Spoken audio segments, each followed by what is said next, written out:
Pigeon Mumblers, somebody like me. We're considered Pigeon Mumblers, the old timers, people in their 70s, you know, that retired. And some of them still are Pigeon Mumblers, still have them. They're pigeon keepers, that's all they do. Instead of calling pigeon fanciers like today, they're Pigeon Mumblers.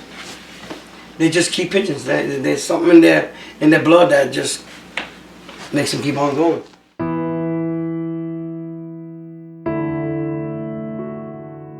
Flying pretty tight now though.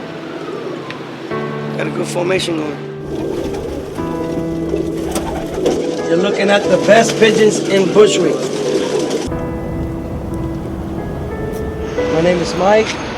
This is Wilson Avenue between Wilson and Elder. Right here, this is where I have my pigeons up here. I live here also. I've been here all my life in the diameter of 3 blocks. We raise our own pigeons, competition. We challenge other pigeon flyers, you know, mumblers, whatever you want to call them. It's a game. It's a competition game. It's a sport. Who can catch the most off each other? And what do we want to do with them when we do catch them? Today I'm 55, so you can imagine. Been doing it all my life.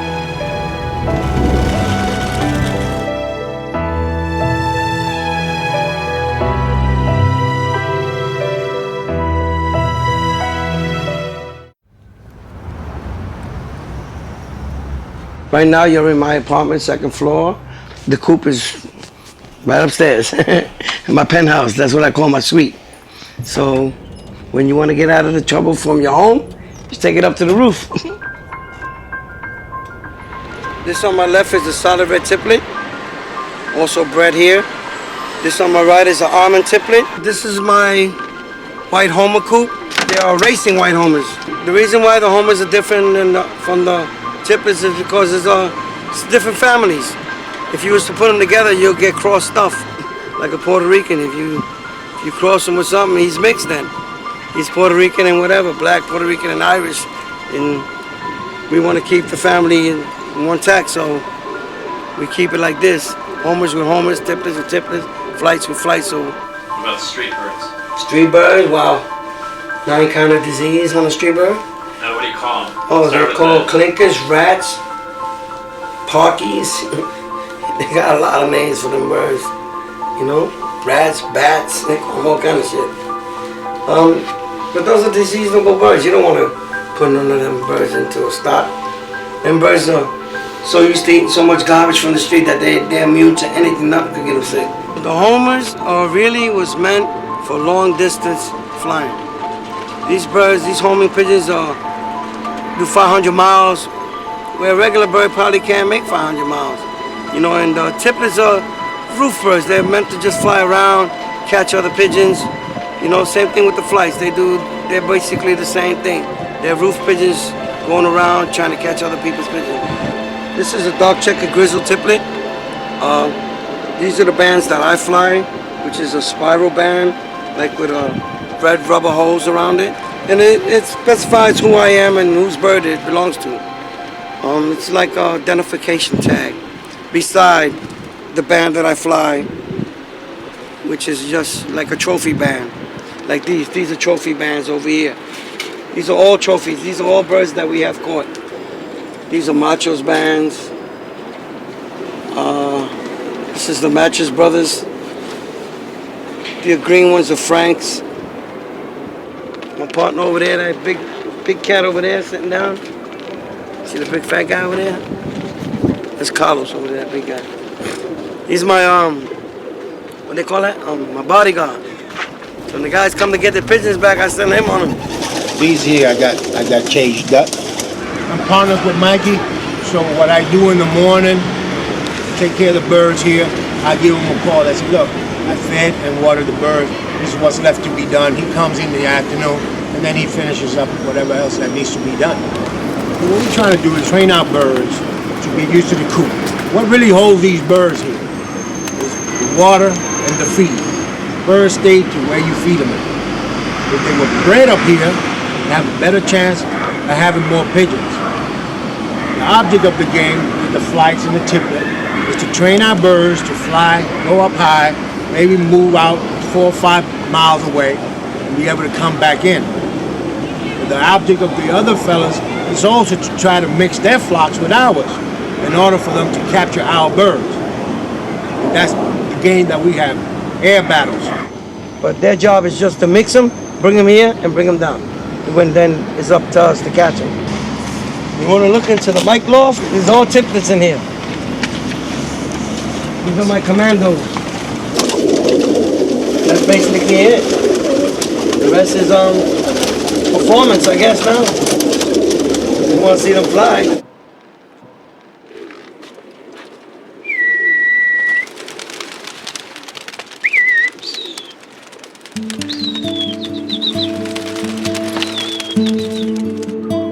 Get in.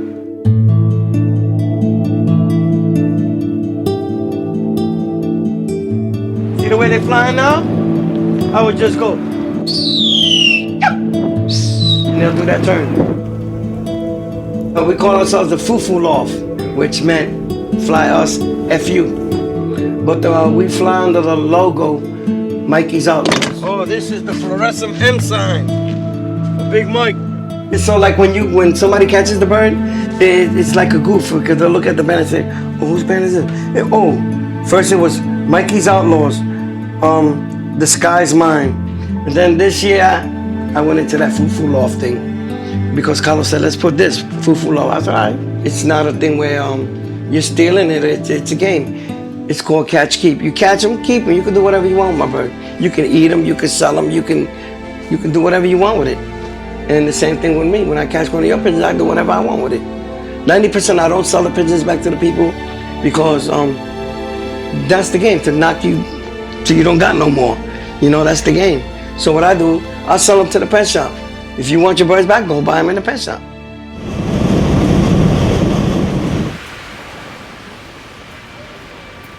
And at the end of the week, you know, when we meet up in the pet shop, we got something to say positive. You know, "Yo, man, I kicked your butt." "Oh, I caught 15. "Oh, I caught 10. Yeah." You know, stuff like that. Big Mikey. What's up, Big Paul? What's up, baby? I see you got the birds out there flying kind of nice, man. Doing good? How's everything good? This guy's name is Tree.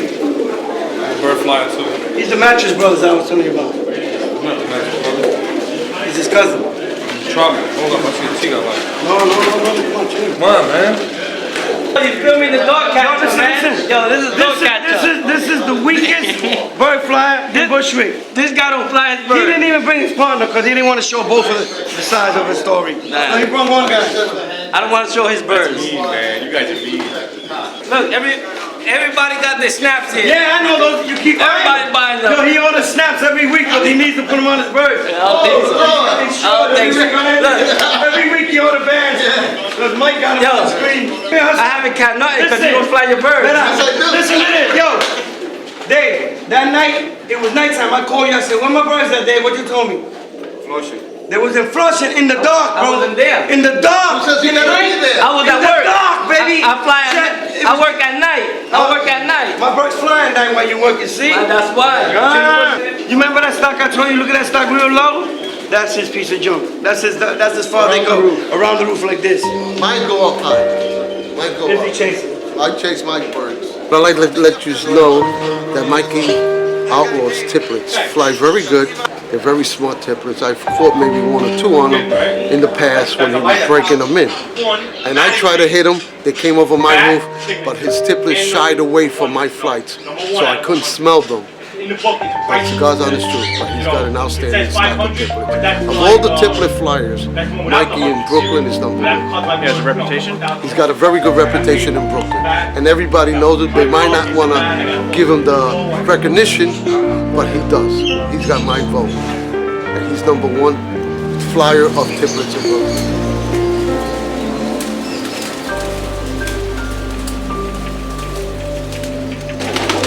My father brought it with him from Italy. I've been doing it about over 40 years. Everything is a competition. My birds fly better than your birds. My birds fly longer than your birds. My birds go further than your birds. The whole idea is to make them fly and to get them mixed with other stocks and see what you catch. And so, you know, it's just part of the sport. For Mike birds? Yeah, his tiplets, those are rockets there. Untouchable. Listen. But I'm waiting for his flights. Hey, Tree. Yo. You seen them triplets go out by you? They went towards Isaac, that way. That guy JR said they don't go nowhere. Who? That guy JR, Scrappy Brown. Where's that? I don't know where he Where's at. that? He gone. What I he's think talking he left. about? These guys said don't they know don't about never go birds, nowhere. man. Your birds go all over Bushwick. Your tiplets, I respect them, man. Anybody say my triplets go, I don't care what they say. So about Mikey Tipton birds fly. My old school over there, down the block, I was raised in that school, junior high school 296. I was like in the 7th grade. My class was on the 3rd floor. And I used to look out the window, I used to see this guy. He was a teenager, he was more older than I was. And he used to fly pigeons. And I was fascinated by all these pigeons flying around and landing. And he would chase them with a stick and a bamboo flag type stuff and whistle. And I couldn't concentrate on my work. And I used to, like, man, I want to meet this guy. I like this. He was older than me then. And I used to sneak out of my class and go up there. And he used to teach me about, he had flights at that time. His name was Geraldo. From that classroom, I used to look straight across the street where the building is missing now, but where the playground is right there. That used to be where the guy, Geraldo, had his pigeons. So one day I started calling him from the front of the house, and he came down and he told me, "Oh, what are you whistling for?" I said, "Listen, I need you, I like to learn how to fly birds. How do you do that?" So I used to play hooky after a while, and he used to let me up, and I used to be on the roof. And my teacher used to see me. My attendance wasn't there. I wasn't in my chair, so I was across the street. But I was attending, but it wasn't school. After I stopped going up there, I just I moved up 2 blocks now. If you turn this camera around, you can just see that from the school to where I moved at, it's only 2 blocks away. And as you turn, you can see my pigeons are flying about this right time. Should be coming across right now, watch. There they go, right there in front of you. That's 2 blocks away, straight down the same avenue as the school.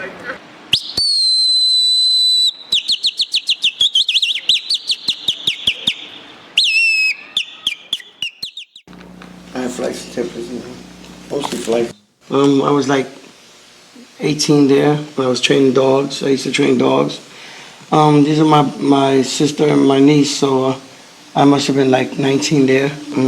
I was a baby there. I must have been a couple of months, 9, 10 months, a year maybe. I was born in the Lower East Side, Manhattan, on Delancey Street and Pitt, and I moved here when I was a little kid, like maybe 4 years old. Oh, here. Yeah, over here I must have been like maybe 20 years old. Talking about like the early 70s, 77, something like that. That was on right here on Schaefer and Wilson. It's like 3 blocks away from this crib that I live now. See the projects all the way out there? I used to have a stock out there. I had a stock out there. I had a stock 3 blocks away, which is over here by them trees over there. I used to live over there. I had a stock there. We used to own a house over there by the smokestack over there. That's Cooper. That's where I was originally raised at. I was the only one that had 1,000 pigeons at the age of 13 years old or 12, coming out of a backyard. I used to fly in the backyard, and I had like 1,000 something pigeons coming out of there. 95% of them were stolen, but I had them. They were mine. It's better up here because I could look at the hustling crowd down there. I used to be down there like them, and every time I was down there, I got caught up in drugs. And I was lost out there, stealing, sticking people up, doing all kind of crazy stuff, man. And when you change your life around, you don't want to be in that same environment. So I chose this. We're up here, I got peace. I get away from everything. I watch my pigeons. Nobody bothers me. Nobody could come up here. My greatest story is being a recovered addict, flying my pigeons, and I thank God for birds. Keeps me off the street, like I told you. You see my home. I got a nice home. I got a good job. Hey, I got everything I need. New York, no place like New York. Bushwick is the best. I really love Bushwick. I wanna die in Bushwick. I mean, this is the deal right here. Pigeons? Oh, it's my life. It's my life. I don't think I could live without flying pigeons. I'll be lost. Pigeons is the #1 part of my life.